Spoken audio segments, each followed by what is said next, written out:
whoever fights monsters should see to it that in the process, he does not become a monster. And if you gaze long enough into an abyss, the abyss will gaze back into you.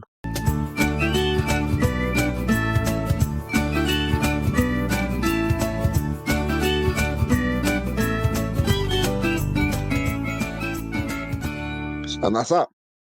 A bit of Nietzsche, is it? Yeah, I don't know why. I don't know. I was like, do you know what? We're gonna go with this. Let's be a pretentious asshole. Let's hit them with something. Let's hit them with something philosophical, and then not back it up in the slightest. I was about to say, are we going to get philosophical? But nah, you're not about that today. Absolutely not. Okay. Do you know why we're not gonna get philosophical, Joe? Why?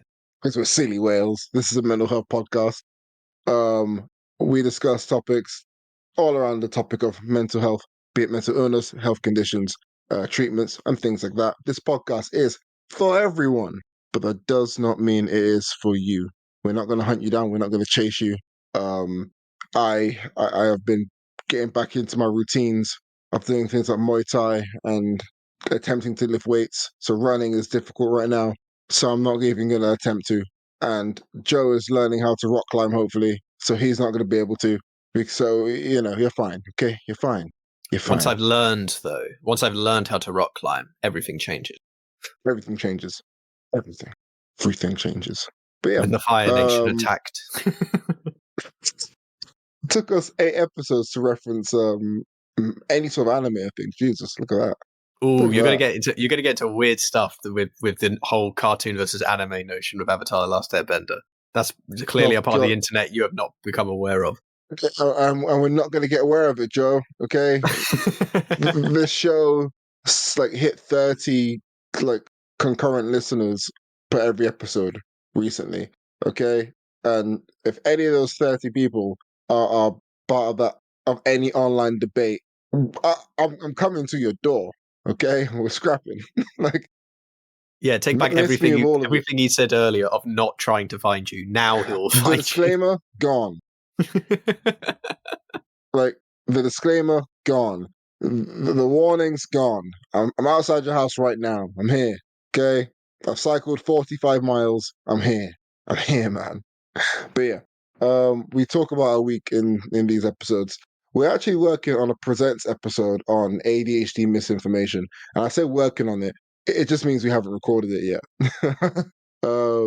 We're not super pressed for time today, but we're in the mood to do another journal episode because we got stuff to share. As we're speaking, I have Audacity open with the episode we recorded on Tuesday. Yes. Yeah. So that episode that I'm referring to, you should probably have already listened to already because that should be up either Friday morning. So you should be listening to it Friday morning. Speaking of Friday morning, look at that, man! I've got a big boy job interview. That'll be fun. And then yeah, and then I'm seeing Ryan straight after, who was referenced on the show. He's gonna watch a band called Fight Star at the Wembley Arena. I'm like, wow! It made me realize just how big the world is because I only heard of Fight Star, but they are so big. I've effectively sold out. I'm like, wow, that is a lot of people who are there to listen to one band. Wembley Arena is pretty big. That's huge. And that made me realize how many events take place in London that we just have no idea what's going on. So there's versions, right? There's the events which are just like party style events, like the events where there's nothing specific happening. It's just an event. And then there's the events like that where it's, who the fuck is this? Like, I've never heard of these people personally, and you're telling me that they're at Wembley Arena, and I'm like, oh, okay, gotcha. That's a huge thing. Like, I had tickets to see Jonathan Pye in London, and ADHD, I completely forgot I had the tickets, so I never went. He's doing additional shows in April, in London. I'm like, okay, cool.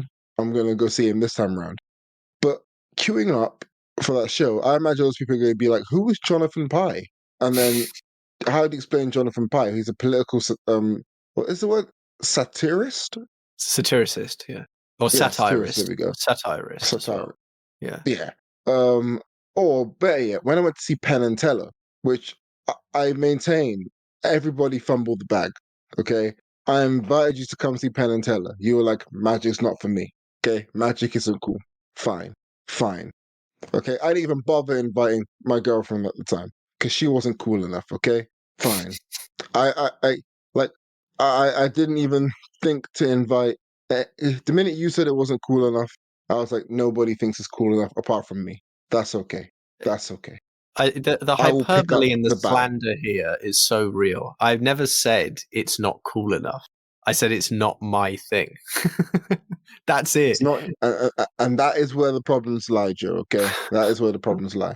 Okay, and I, probably thinking, what does that have to do with mental health? Here's the thing: that Penn and Teller show opened up my mind to everything to do with performance. Like the show wasn't really a magic show in the sense of we're going to show you cool little tricks or sleight of hand movements and things like that. It was more of a performance along the lines of getting you to engage in something, knowing that is not quote unquote real, and understanding that you're there to enjoy it. And they revealed that quite openly. They were like, magic isn't oh, how smart you are to notice something. It's how smart you are to engage with something and switch off the idea that you have to try and spot something and losing your Mhm. mind in it. I'm like, oh my goodness. And it is one of those things where you listen to and you watch, and a lot of the tricks, a lot of the things that they do, they're mind blowing, they're incredible. But then the way that they take care in how they present the show really connects. It really connects. There's something special. I think I like magic shows in general, but I love Penn and Teller's magic shows. Like magic shows are magic shows, right? You know what you're seeing. But with Penn and Teller, they kind of peel back the curtain in a way that makes you think about the performance aspects of it, and you're like, oh my goodness. So now I look to apply stuff like that into my own work. I'm like, oh look at that. Like, as you've seen me perform poetry, Joe, you know that I break the fourth wall quite a few times in poems and things like that as well. And it's like, Mhm. hey, this is my style. But yeah, Yeah, here I we are, man. remember this is. I mean, I've known this for years because there was a completely out of the blue. I remember you and this person. I don't remember their name or anything, but you might even remember with me talking about this, which was to do. You were watching someone who was doing like kind of stage magic, and you were really impressed, and you were trying to like input it into your performance in relation to like being on the offbeat of things, right? Like the way that you the way the way of shocking through like subverting expectation by developing a rhythm that you then subvert. Um, and and back then, like you've always, it seems you always enjoyed the performative aspect of it much more than I ever would enjoy the performative aspect of it. So it's totally fair that is it's a fun it's a fun thing to watch, like for you in a way that at the moment at least, or at the time, I just kind of presumed I wouldn't enjoy in that way. And to be fair, I don't know if I was really into doing anything particularly like that at the time. So I was just like, nah. But but I get it. Like there's nothing wrong with it. Like it's cool. It's a cool thing. It's not uncool as you seem to make my stance on the whole issue. I specifically remember you saying, okay, that I was a war criminal and that I need to be sent to prison for enjoying it, and that I need to grow up and be a strong man and be the head of the household. And I need to put some discipline into my four kids. And I need to understand my responsibility as a father. That was a separate conversation. Yeah, you know, You're the one missing in up. which You're I messing the actually, two up. yeah, and that took place in the reality in which I actually have four kids. But we all know if I have one, the world is going to end. I have 3 or 4 um, kids throughout Europe. This has been a long-standing fact. you have 3 or 4 kids, or I have 3 or 4 kids? I have about 3 or 4 kids. I can't remember how many exactly, but Yeah, of course. it's yeah. All over Europe. There's a few different ones. Yeah, from all of your relationships that you've had. Oh, no relationships. No, You know, I'll no say relations. relationships. Terrible. I'll say Oh, okay. relations. Sure. You know, If we want to hide it, yeah. I got a quote from Penn, from Penn Juliet. Magic fools you not because you're stupid. Magic fools you because it's stupid. And I was like, oh God, oh God. I was like swooning and shit. I was like, oh my God, my chest. Ah. I got my phone out and I was like, I'm typing that shit down. I'm gonna use it somewhere. I don't know where I'm gonna use it. You know, like it's gonna come up. It's gonna come up, and I'm gonna use it.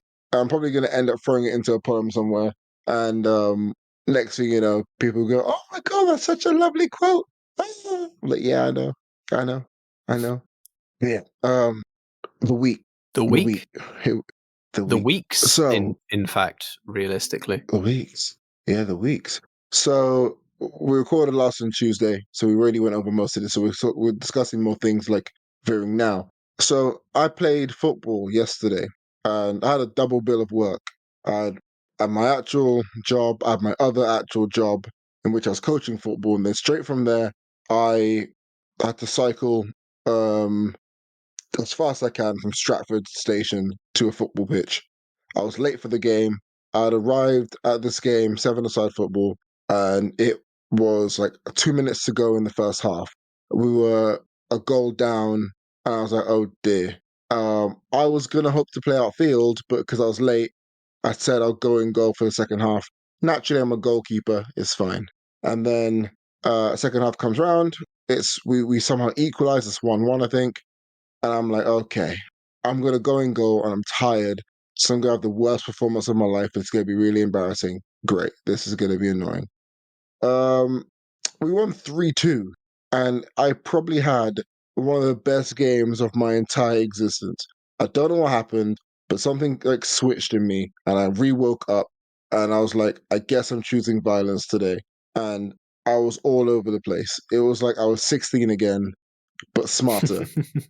I was like, wow, performance, high quality, peak performance. This is what we live for, and we attack this. I made a save. I made a double save, and then I picked the ball up and threw it to somebody, which then led to us scoring the winner. And I was like, yeah, I'm that nigga. This is me. I did all this. Okay, Yeah. like, and we scored the goal, and I had no concept of time. So when we scored the goal, I yelled, come on, you dumb motherfuckers, talking to my own teammates. Like, Wow. that's the thing. With me in goal, if whenever I'm playing well, I'm playing well because I'm just angry at something. No one really knows Hmm. what. Like, I'm just angry at something.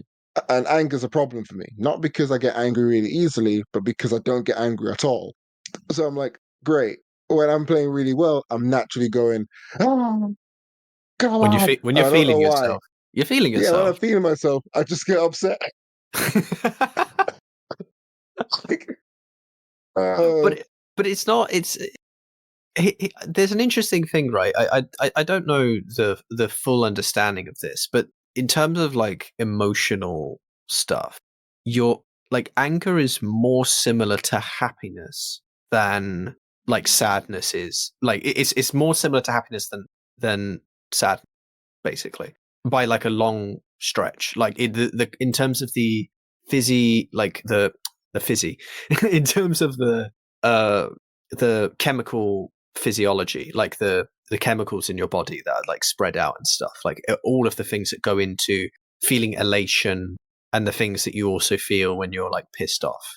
Like there's obviously different kinds of anger, but I imagine that the way in which I've met loads of people who, especially in like physical environments, there's the line between happiness and anger, or like not even anger necessarily, but like the of like amped up like aggression is the line is real fucking faded, like and there's no, it's really difficult to tell what side you're on. You get like worked up yeah, and yeah. stuff, and you just get excited. It's that excitation, I guess is the right way of saying it. It's that like pushes you forward. So I think that's a great feeling to have. Like Yeah. I think I think you want that feeling more often than not, because if you don't have that feeling, life is just boring, right, to yourself. So Yeah, I think it's because also like watching football, be it live football or watching it on like TV.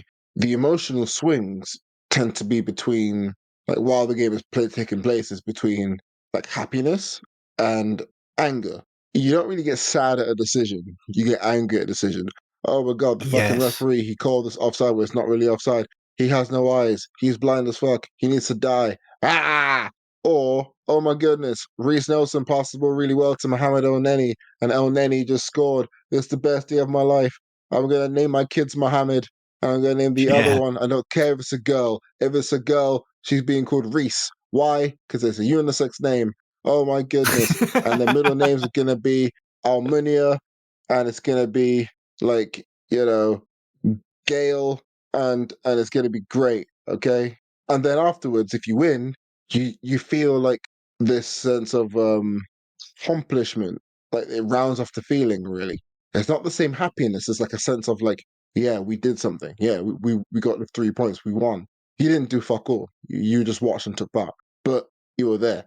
And then if you lose, there's a sense of like despondent, really, and like gazing off into the distance, and just like you're not here. Like you're just you are truly sad.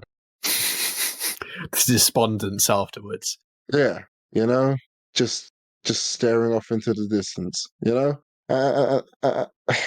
Man, live anything is good for that feeling alone. I will admit, like, and you talking about the Penn and Teller show makes me think about this a lot. That like ultimately, I probably would just enjoy almost anything if you took me to it live, especially if you give me the opportunity to act as I want to in the moment. Like I've been out on nights out listening to music that I would not listen to, for example. Like club nights where there's a specific style of music, or Yeah, I would listen to a very small portion and the rest of it I really wouldn't. It's not my thing. But if you as long as I can in the case of like going out, as long as I can dance in a way that feels good, it doesn't matter at a certain level. Like I can enjoy being there. I can enjoy the experience. There's a level to which I can feel like either like not exactly there or not, but for the most part it's fine. So if when we went to because we never mentioned that we went to RKS, right? We watched we went to their gig or whatever, their concert, whatever you call it, Rainbow Kitten Surprise, and we went there, and this was the first time I'd ever been to a music thing, like to a like I've been at Trafalgar Square when there's been stuff, or I've been to Love Music Hate Racism at Victoria Park and stuff like that. I've been to these places, but I'd never been to kind of a single band specifically to go see that band kind of thing. I've never been to that. And I've never been to a huge concert like Reading Festival or something like that. Or, a big music event. And not that I really want to particularly. I'm not quite like, I think I would enjoy them, but I think that ultimately I enjoy the experience at a certain amount and in a very concentrated way, probably not like a full festival. It depends on what the festival's like and what else you can do there. Like I don't know if Boom Festival is a good place to go, but it just seems so interesting in terms of the way they choose to do things that maybe it's worth going. I don't know. But the point is we went there, and even though I also enjoyed it with you, I've never had the experience of what it's like to be at a place like that.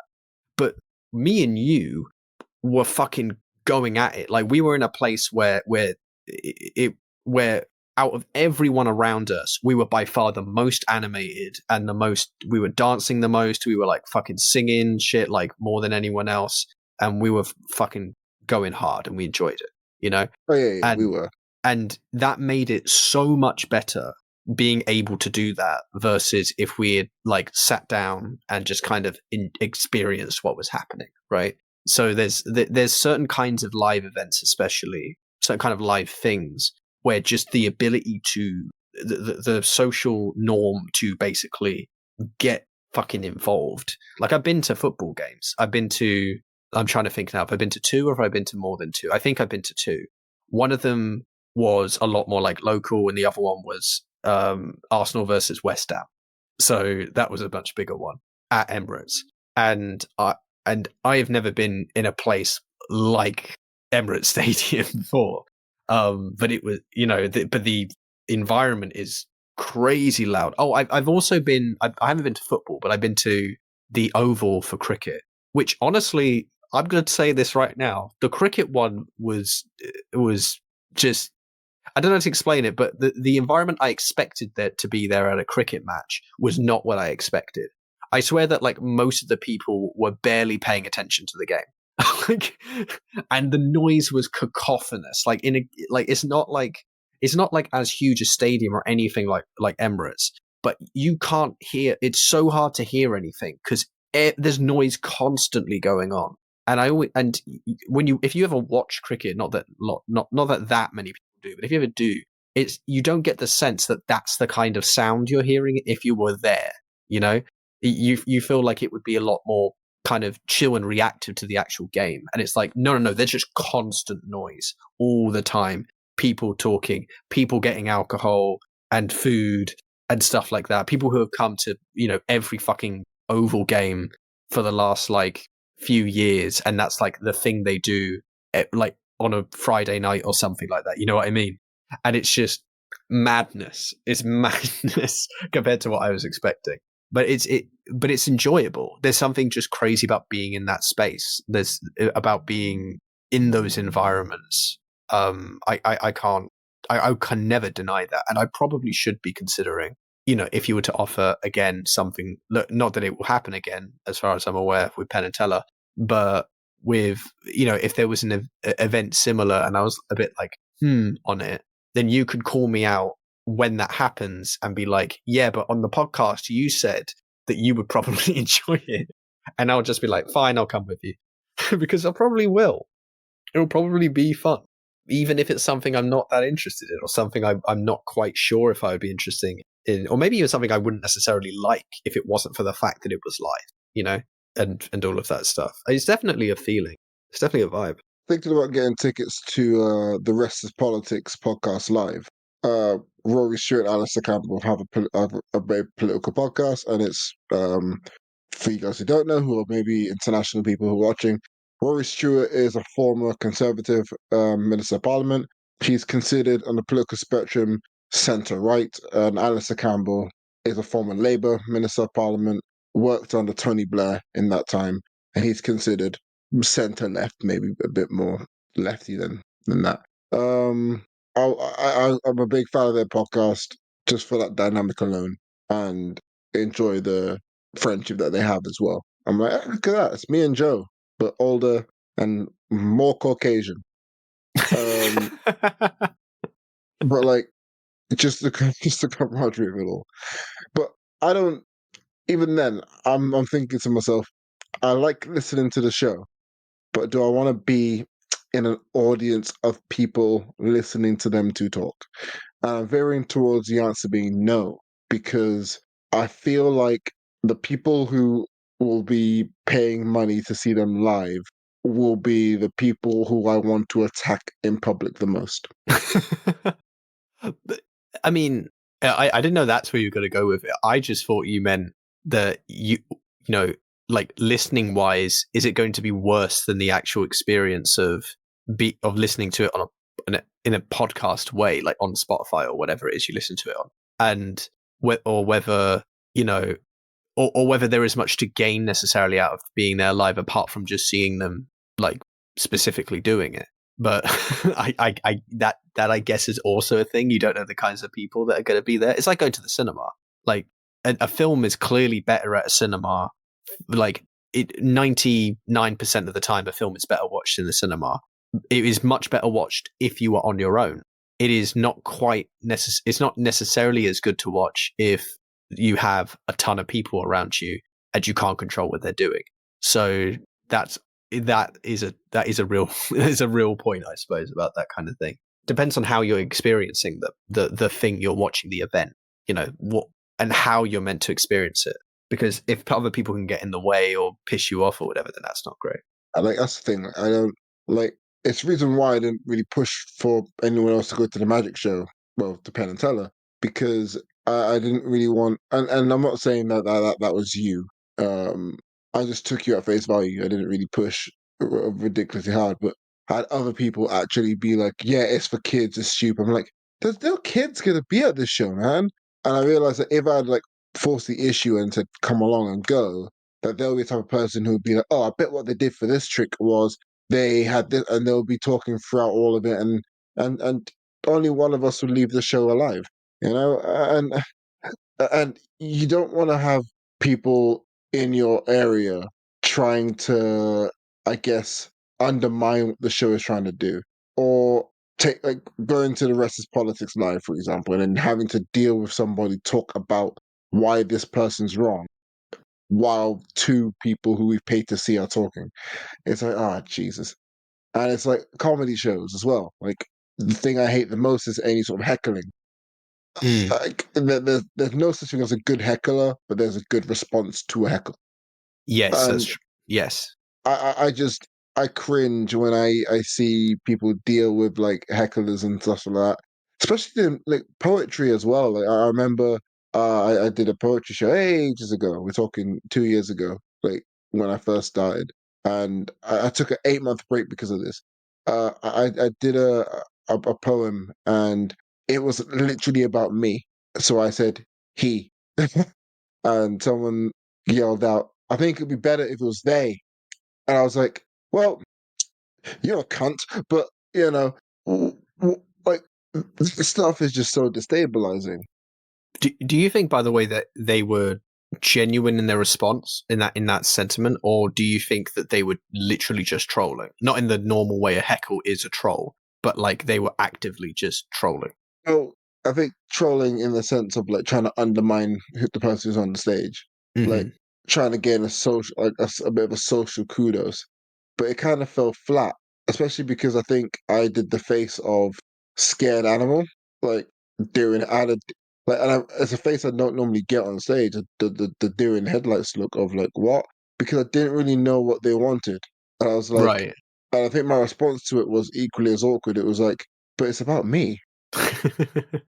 Yeah. And then like I recomposed myself for a good few seconds. I was like, anyway, and a few people were chuckling, and it was a really awkward experience because people didn't really want to chuckle because it felt like they were chuckling at the person who called it out, and they didn't want to come across as like supporting like what could be misconstrued as a transphobic thing or like or gender related attack, but also it was really awkward on the person who yelled it out because they had a weird moral high ground about wanted to make something, I guess, gender neutral that wasn't applicable to be gender neutral because in that state of time, in that mind, at that time of making that poem, my pronouns were he him. Hmm. So it's like the poem's about me. And it's like, wow, you know, and those people exist. They're a dime a dozen. They don't. Then they're not common. If the term dime a dozen mean that they're not common, I don't know. No, a dime a dozen Anyway, is common. but anyway, moving on from that one. Okay, fair Yeah, enough. they're quite rare. These things don't happen often. Don't let weird YouTube videos make you think that these people are in every single place. But also, you you kind of get afraid of that stuff, you know. Mhm. So you don't really want to engage with too heavy. And that's part of the reason why I also don't like to go to certain live events because I think I've watched too many videos of people trying to be the main character in a story that isn't theirs. Right. I mean, it's just an asshole. It's just a shitty thing to do because you're not. Because in no way is this a. I'm trying to think of the right word. In no way is this an appropriate time to do this at all. It like just imagining being at a play and then watching a play and then just shouting from the back some point about they think the character should be different, like something about the character being different. It's like ultimately you can have critiques on it or whatever. That's entirely up to you. It's your opinion. But why the fuck are you screaming it out in the middle of a performance by people? Like the thing you can do is the best thing you can do if you genuinely despise something or the way it is walk out, just leave, and then make sure that other people are aware that you don't like it or whatever if you really want to. But it I've never watched something or engaged with something where I didn't feel where I felt my voice needed to be heard like that. Like there is a sort of main character syndrome. I agree, where it's like, what the fuck is why is your opinion so important in this moment, or why is it that you have to raise this? Like you could just not if you didn't want to. Yeah, It and just that's like a sucks. legitimate fear. It's a legitimate fear I have because I think I've seen. I think I'll happily admit to it. I think I've been like conditioned by like videos online of people wanting to be the main like attraction, and then I see it. I see it a lot more. Like I go to the gym a lot. I think our very first episode we discussed like being scared of going to the gym, for example. I went to the gym for the first time in a month. Like like last week, I think it was, and every single like station had a tripod there because someone was filming it, and I was like, "You're taking up so much space, man." No shot, Uh, really. I'm not even kidding. Like every single like it was bizarre because it was like 11:30 at night, and the reason why it's more busy than usual is because of Ramadan and people are going to the gym after the break for iftar. Hmm. So you then it's still it's like the gym's always busy, but then like every single station had someone with a tripod on it, and then there were guys with like a professional like videographer there as well. I'm like, that this isn't enjoyable for me because like I want to be able to goof around and like I want to be able to breathe and enjoy my time in the gym, but I'm always in somebody's video. Mm. uh, like, I'm a fidgety individual, so I just do weird shit anyway. Like, I might flex my shoulders, like, I say flex, I mean, shrug my shoulders like 7 times for no reason. Yeah. And next, you're in the background of some like, random X list wannabe influencer cunt, and it's just annoying. But it's so weird. And I've also seen like it happen in my gym as well, where you have people be like, "Hey, I need to use this machine to film something," and it's like, "Go fuck yourself," you know. And that exists. That very much exists. And even oh my, I hate public transport, man. Like Jesus, this is becoming the episode where I would just air all the things I hate about everybody. Like Listen. I've had my episodes, so go for you know, it. yeah, I just people who speak on public transport and they're on the phone in general on public transport. I think that's already nearing towards war criminal status. Okay, I'm eyeing you up. Okay, I know right now Israel is facing a call from the International Court of Justice, but you're right behind. Okay, I see it. But when you're on a loudspeaker, and I can also hear the other person, you have skipped the queue. You're in The Hague right now. Okay, you are like in history. Okay, Pol Pot. Okay, Mao. You, a war criminal. Bang, you're just going to above prison. See you Nuremberg, later. right? Just above Nuremberg. You might as well. Okay, you might as well have been there and orchestrated 9/11. That is how I view you. Okay, like you must have some sort of it's the skin. It's how as their skin is so thick that they don't even think the idea of am I disrupting other people? No, no. Like I've heard some wild conversations because for some reason people can't afford fucking headphones. Mm. But it got worse today on the way back from work, Joe. It happened. And they had their phone, like they had the speaker of their phone pointed directly into their ear, and then they'll like put it back to their mouth, and then they'll be yelling, and everyone can hear them. And then the conversation ended, and then this son of a bitch, even though it was a woman, okay, it all applies, pulls out a pair of headphones and plugs them in. Oh my god. Okay. Okay, well, that's what I mean. Okay, you see what's happening. Oh, okay. Kim Jong Un is a saint in comparison to you. Okay, I need you to know this. Like, I just, I don't know how you can do this. Okay. Like, here's the thing. So I agree with you that it's not a good thing to do generally. There's a level that I'm okay with. Loudspeaker goes beyond that because to me, loudspeaker, unless it's like a fucking emergency, is so unnecessary, because the reality is you're on a public transport, therefore you can't hear using your phone normally. That's why you're putting on loudspeaker, or you're just deaf and you can't hear shit, which some people are, fair enough. But you are clearly in a space which is shared by a bunch of people, and it is and the thing is as well is that a lot of people, and my mum is included in this, by the way, and I to an extent am included, because I'm not very good at voice modulation. It's like sometimes I'm okay, but sometimes it can get away from me if I'm not careful, right? And some people, when they're on a phone, have no voice modulation whatsoever, because they don't understand the fact that they really don't have to speak loudly to be heard by the person on the phone. It's like they think they're actually shouting to someone, like, 50 miles away or however far away they are when they're talking to them. There's something about the using of a phone that some people just don't understand. And me and my brother have always pointed this out to my mum, because she is so bad at this. But but going into loudspeaker says to me, this is clearly not an appropriate place for you to even use your phone for yourself. So why the fuck are you involving everyone else in it? Just say, okay, I'll call you when I'm off, or something like that, or I'll text you, or just try the best you can.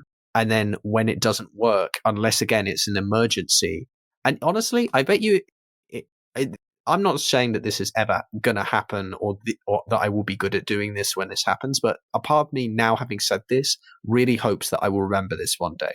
That if I'm on fucking public transport like that and I realize it's an emergency, I will say out loud, sorry, this is a real huge emergency, I'm really sorry, and listen to the call.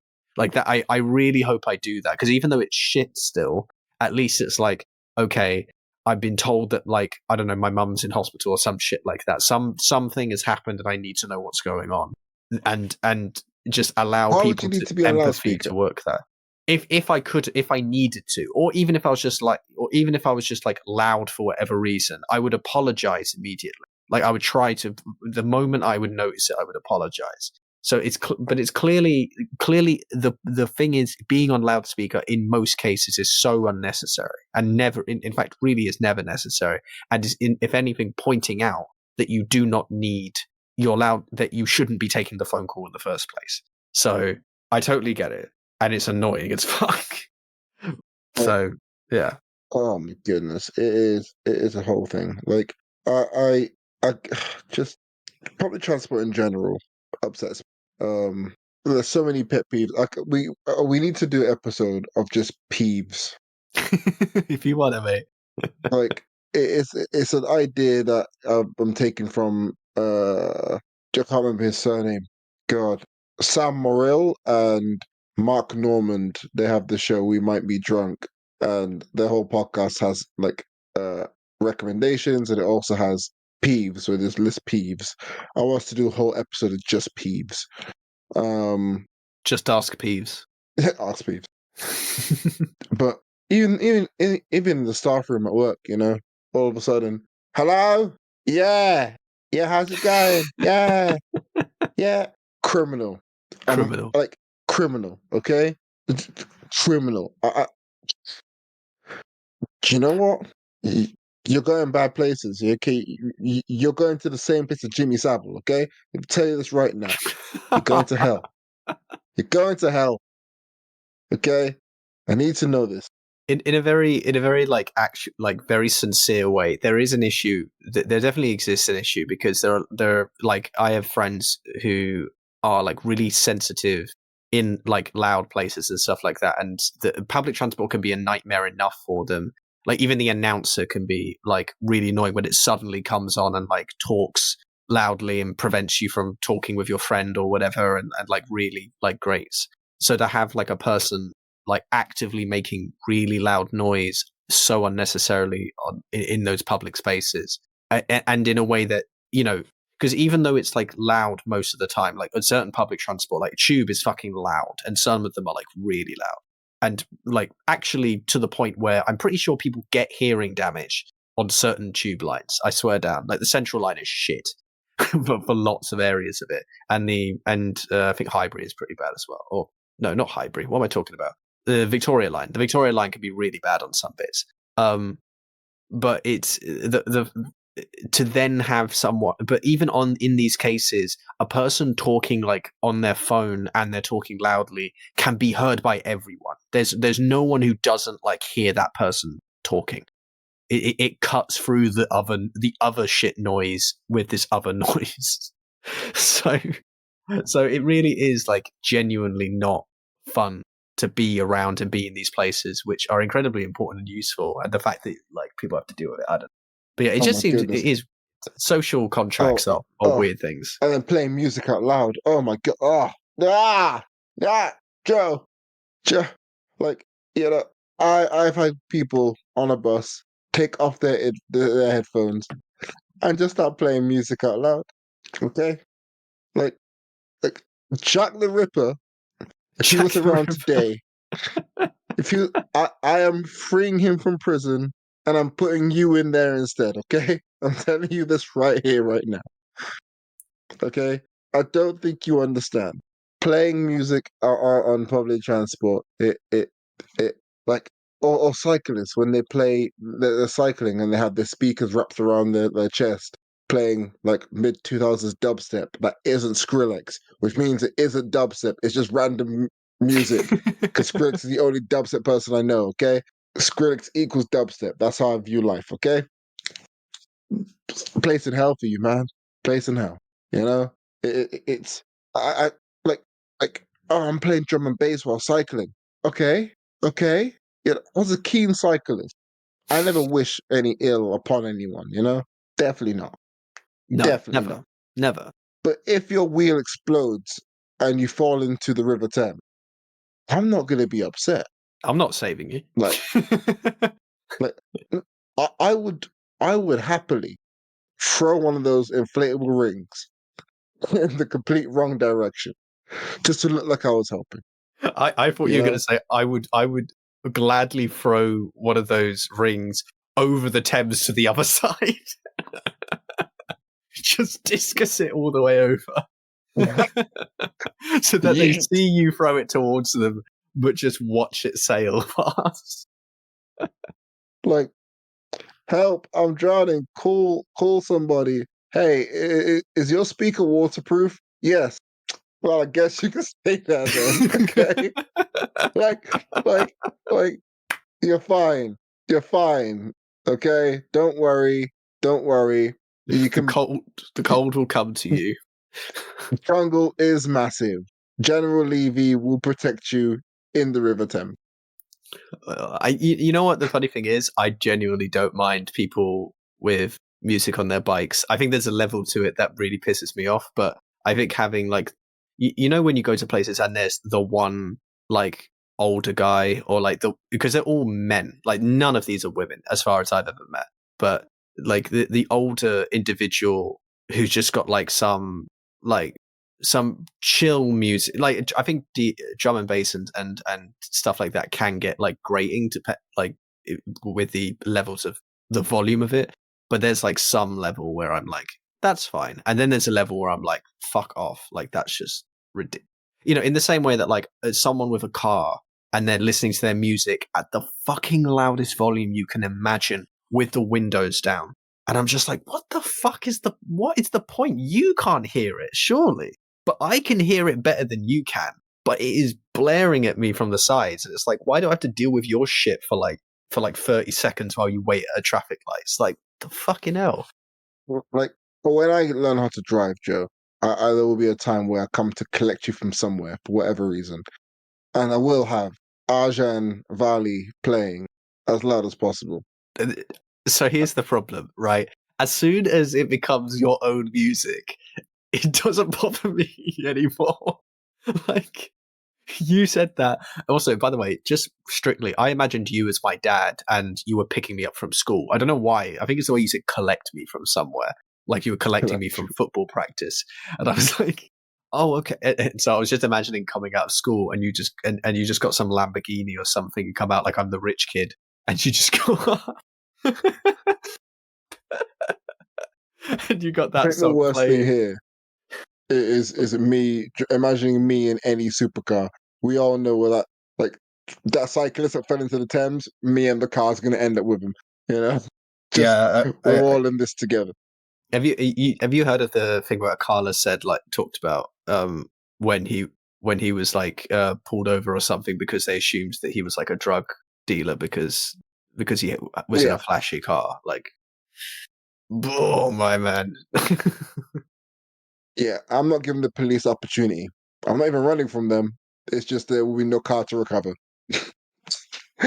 Straight to the Thames because I cannot drive. I can't and all imagine me driving, man. and all your cocaine inside. And all my cocaine, you know. But yeah, Are you never gonna look drive at or like never that. gonna record? I will get my license. I think I will drive very rarely. I think I'll make a big deal out of it. I think when I do drive, I will like tell everyone. But Like you I are imagine gonna I'll get have a a license. yeah. Like here's the thing. When I get the license, I will never use it. What's gonna happen is if me and you go on a road trip and you go, yeah, I'll do all the driving, and then you go, I'm actually a bit tired. Can you take over? I will look at you and I'll go, oh, so I have to drive now, right? Okay, this is my moment. This is my time. I can do this, right? I could drive. It's fun. Driving's good. Yeah, I'll drive. And I'll post on like Instagram. Hey guys, I'm about to drive. I can drive. Yeah, I can do it. I can drive. Vroom. And I'll make a big song and dance out of it. And Cute, cute, hopefully by that time, you would realize that I can't drive. And then you would cute, just continue cute driving. macho man Randy Savage. Yeah. Like, yeah. Crash into a tree. Yeah. Like, oh god. I It's am like aware, riding a by the bike. way, for anyone who knows what that reference is, the man did have a heart attack. I'm aware, but it's just while that was happening, but still, you do it without the heart attack. There's no heart attack. Well, like I'll probably have the heart attack as well, to be honest. Like you've called my bluff and you've let me continue driving. All Oh right then. dear. But yeah, um, that is that. That is that is that. How's your week actually been, by the way? Um. So okay. So the week back has been. God, what? When did I get back from Scotland? It's so confusing to me. Like, time is really weird at the moment. It was yeah, okay. So last week was obviously it started on like a downturn, and then around the time I spoke to you about things again, like it was on the up. Last week was decent. Today I went into work and stuff. It's been fine. This has all been alongside while I have also been like, as you mentioned, like iftar and stuff. Like I've been fasting, like in similar ways that people who actually celebrate Ramadan actually fast, right? And it's it's funny because there's an energizing experience to it, like personally, which has meant that and maybe it's not even just energizing. Again, this is the initial. This is like the I think we've had the first 10 or 11 days now, so there's another 20 to go, basically.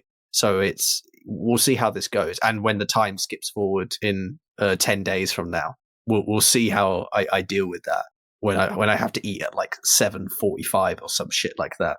Um, that's the time when I can start eating again. But the it's but I have found that there is something enjoyable for me, and you've done intermittent fasting, so you have a concept of this, and maybe you understand what I mean, where there's something nice about having the time that you organize things like food around, where you just go, I'm not eating, I don't have to deal with any of that shit, and then I'm suddenly like, bam, food.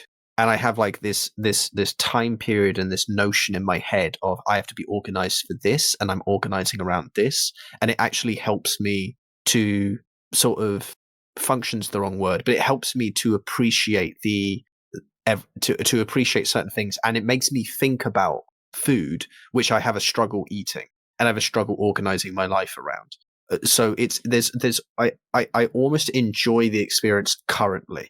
Like I know that that's not going to be true forever, and I'm not trying to lose weight or anything, and I know I will, unfortunately. So that's kind of the issue as well. I can't like some people do gain weight during Ramadan, but those are people who are in situations where a bunch of people are like where there's huge like feasts and dinners and stuff, and there's like a lot of the time other people are also like making food for you as well, so it's not like just a purely on yourself thing.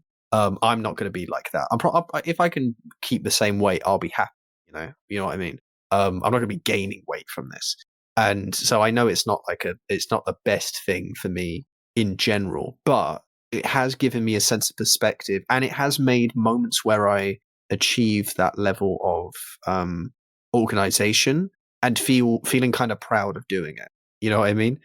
There's been moments where I'm like, I set up like a really nice spread for myself for when I went into work on last Sunday, so that I had like lots of food. I had like dates, and I had like sweet foods, and I had like a proper meal that I made and everything, because it's like, well, I haven't eaten in 12 hours plus 14 hours or something like that.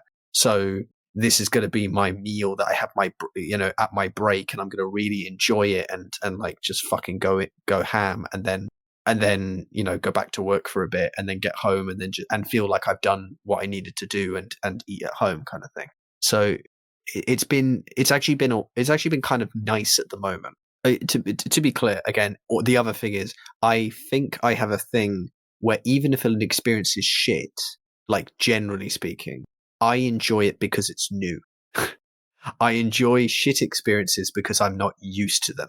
So I like camping. I'm not saying camping is a shit experience, but it's a harder experience. It's a more difficult experience.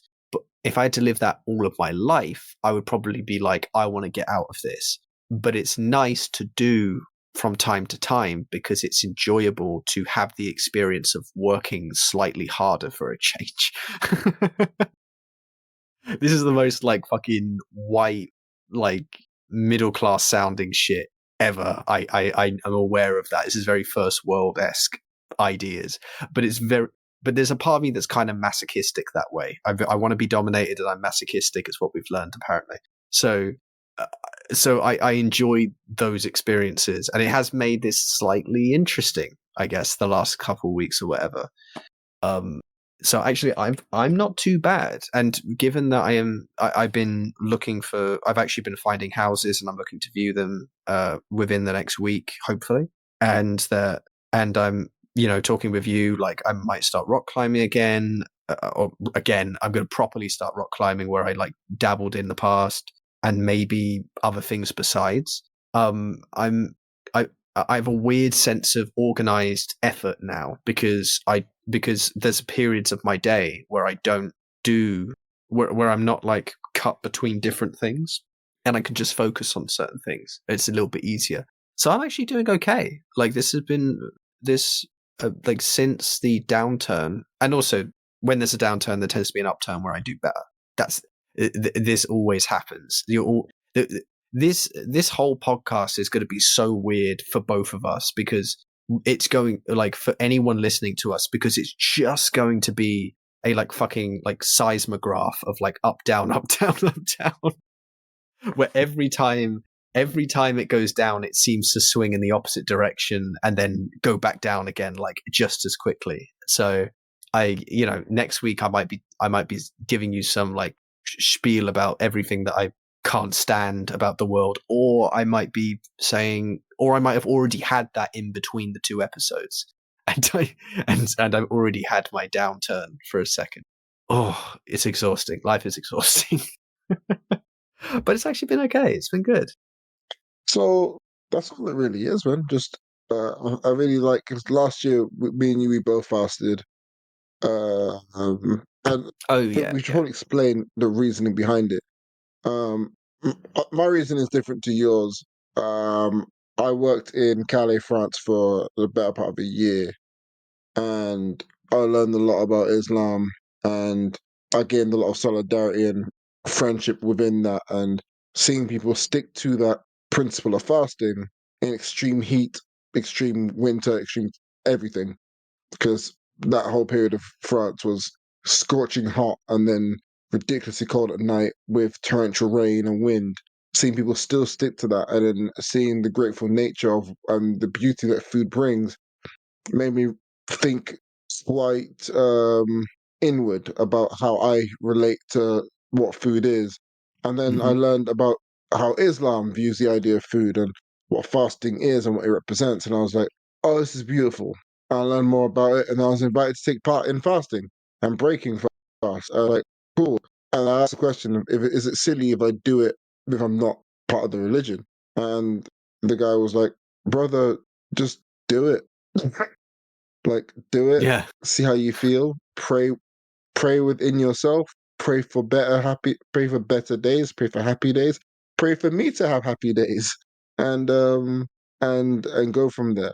So yeah, I did it, and then I don't know how you actually came along for the ride, but this year I've just I it kind of took me off guard completely, really. Yeah. When we did it last year, we I I'd been toying with the concept of it for years because I've always been, growing up in the places we grew up in, I was around people where it was very much, a norm at some level that was the thing. And similar to, well, no, yeah, similar to you.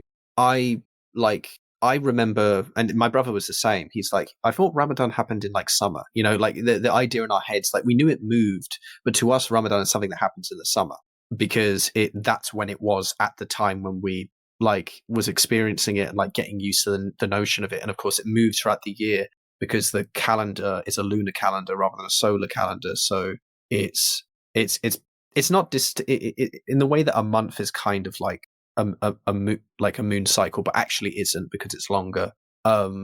It's kind of like there's the same number of months, but it doesn't have the extra days in them, and each month is like is a more specific time period. And again, it's based off the moon. So there's this, so it will naturally move along. And I was, um, I realized, yeah, I was in a job. I was working in a job, and so were you. I was in London around people who were also fasting, like that, who would be fasting. And especially at my work, there were a bunch of people who were Muslim at my work. And I thought, well, some of these people work longer hours than I do. And lots of these people have done it for many years and stuff. And I thought, you know what, I'm gonna do it. And the response I got from people when, and I didn't make a big deal of it. I think we talked about this at the time. I wasn't like out to start, saying, "Oh, look at me, I'm the white man doing what you're doing." Like I was like, I'm going to do this, but I'm not going to say anything. And then I think it was about a week into it or something that it became clear that it was happening. Like people became aware that I would say like, "Oh, I've got nothing to eat during break or whatever," because of the time of that it was or whatever. And then people found out and stuff, and the response was really nice. Like people, like everyone was like very like kind of happy that there was I was getting involved in stuff, and I would talk to a few people about it when like we had a shared iftar break. Like it was the best. It was so cool to like just like share like a break with a bunch of people where we're just eating a bunch of food and sharing food as well. It's a big thing. Like you bring food and then you very explicitly like share with each other. And I've always been interested in religions and stuff and customs and everything. So that was always going to happen. I don't remember how me and you ended up talking about doing it together, because I know that you had already done it because you had told me like maybe the year before that you had done it, or you were doing it, and by that point we were already halfway into Ramadan, so I wasn't like in the position to really like join or whatever in the same way. But I was like very curious about it, and then I was like, huh. And then I think me and my brother were like talking about stuff. And then I was like, oh, when's Ramadan this year? And then we looked it up and was like, you know what? I think I might do it this year. And then I spoke to you about it, and then we just did it. um, I learned a few lessons from it. Obviously, sort of in traditional Sunni Islam or and so on, that like it is, you don't tend to traditionally you don't drink, for example, and I in my culture do drink. Drinking is not obviously a weird thing, but I will tell you that drinking while during Ramadan and you're actually like fasting is one of the worst things you could possibly do, because there is nothing worse than being even slightly hungover and not being able to drink or eat for longer, for like 12 hours or so, or 11 hours. It is during the day. It is rough. Sorry, 12 hours is short, like 14 hours. It is a rough time. And I never should have, I never should have done it. I did it multiple times, like thinking at one point that like I would figure it out or it wouldn't be, eventually I would and I had more difficulties with alcohol at the time, so it's easier for me to like convince myself to do it. And so far, I haven't this month, and it has been great. I'm so glad because the consistency of day to day. Oh, beg your pardon. Day to day has been much better. So I think that even though you have a very explicit like experience, like an experience where you were physically at a place with a lot more meaning to it, there is similarity, at least in the way that we both have been inspired or interested or you know and caring and enjoying the aspects that it brings, because I very much, as a person who finds difficulty with the reason I find difficulty with food, I think is because I don't appreciate food that much. And I think I also don't have like, I think it's very easy for me to be hungry and not eat. Like I would just choose not to eat sort of without, like I'll do something else. As long as there's something else to distract me, I'll do it. And it's not a case of me like wanting to, it's just a case of me being like pulled in to doing something else. So I won't eat. It's it's relatively easy for me to do that.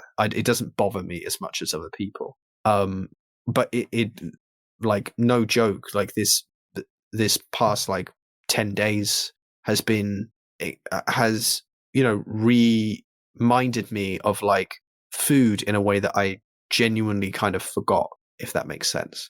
The way that it makes me appreciate it and appreciate those moments, and water as well, obviously, like drinking in general, like being able to just, when I'm at work, have a drink of water, like while I'm on the job and things like that, which, on a Sunday I can do that because I work until 11 o'clock. After my break, I can go and have a drink whenever I want, and I'm like, and it's like, oh, la di da, I can do that because I can't otherwise. And it's an interesting thing to do. I don't know. I mean, me and you would never necessarily like recommend people to do this, I assume. But it's if you're in like physical fitness, it's an interesting thing to try, even if you're not doing it for like a month, just to like have like, oh, try it for 3 days and see what you think of it, because it's interesting the way that it does it, the way it affects you. But yeah, as far as like the religious side of things, like I've always been fascinated, like since a kid I've been fascinated by it. And to think there were people in secondary school who were doing it is Yeah, it's kind of crazy, like thinking back. Like I never really thought about it at the time in the same way, but it's like, oh yeah, they did do it. there's kids with special educational needs right now who are doing it like where I work, and it's always about adaptability, and you do learn a lot about yourself while you're doing it. And for them, it's normal. They've already learned what they can from it. So it's more of Hmm. a routine now. But for like, trying to hold in a yawn here, but for like complete like novices and you know infidels to it, with me and you, it's a whole new experience, and we're just like coasting through. And we all, as you mentioned before, like we're very respectful with it. Um, we're not trying to be like, oh look at us, we're fasting too. No, it's more like we're learning about this thing.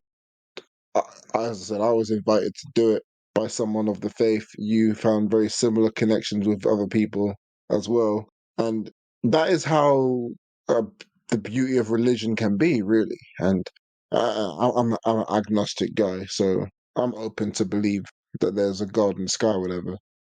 But I think that that's the beauty of religion. A lot of people are very quick to demonize religion, but I think moments like that are very beautiful, and we should cherish those moments.